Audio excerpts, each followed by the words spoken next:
Joining us this evening is a woman whose mantra is there is no time like the present to make good choices. Her name is Catherine Parent. Health is her forte. Welcome, Catherine. Thank you so much for the opportunity. So it's a new year. We all want to get on the bandwagon. Where do all of us sinners start? Wow. Where do we start? So really, it is overwhelming. And a lot of times at this time of year, people talk about resolutions. I really prefer to say solutions. Resolutions kind of set you up for a little bit of disappointment. And solutions are really trying to solve a problem. So if you have a weight issue, then the first thing to do is really find someone who can help guide you through it. The first thing really to start is, my belief is really starting with loving food. So what foods do you like to eat?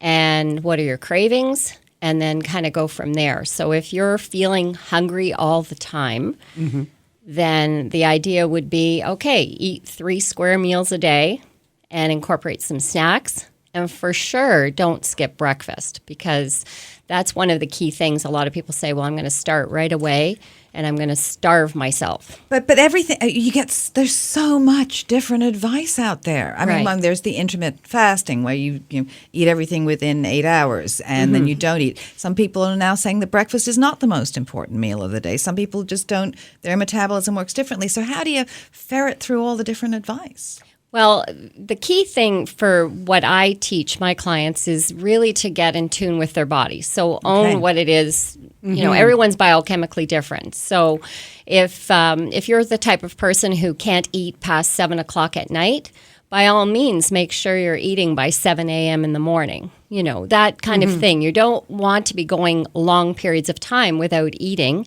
because you mess up your blood sugar.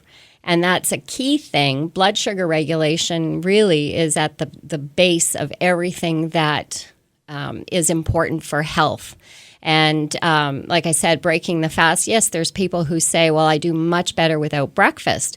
But are they dealing with any conditions? Do they have, are they consuming a lot of caffeine in the day? So maybe for the new year, it might be, you know what, I drink 3 coffees a day, so I think I'm going to turn it down to 2, then maybe 1.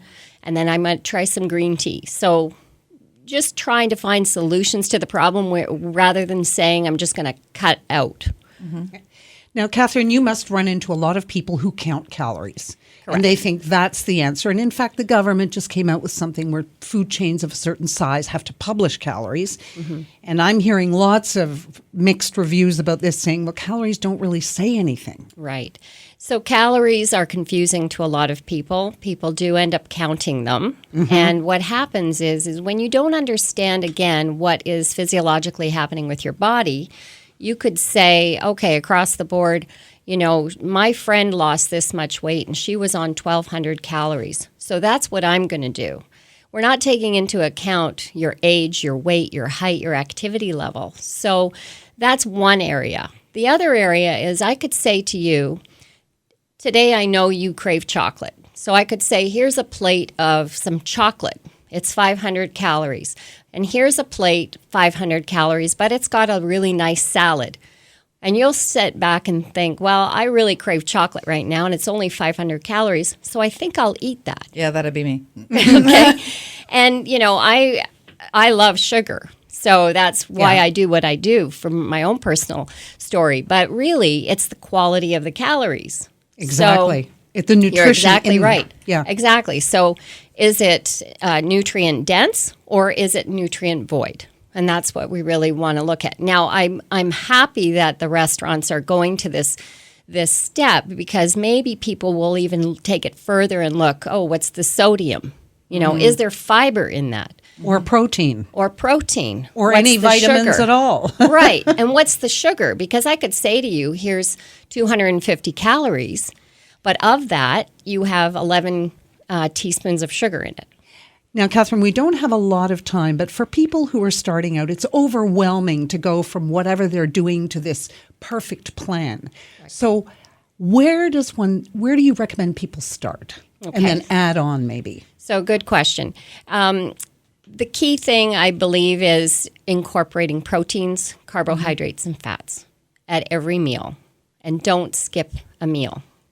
And lots of water. That's and lots of water. Now, you do programs that people can come to you with, and in fact, you're doing a little giveaway for our listeners, and the details will be up on our website and also across our social media, and you're going to write a blog for our site as well. But specifically, how can people get in touch with you directly? Okay, so my name is Catherine with a K at makegoodchoices.ca, and you can visit makegoodchoices.ca, the website, and I'm also on Facebook under Make Good Choices. And I do run Zest for Life programs, so they're based on health education and getting to your desired weight and energy. So they can certainly contact me for that. I've got a 6-week program that's coming up right now to really guide people through eating real food and enjoying it. Excellent. And as I said, we've got a voucher for that one. So do check out our website. Thank you so much for coming in and telling us all about it. Thanks for having me.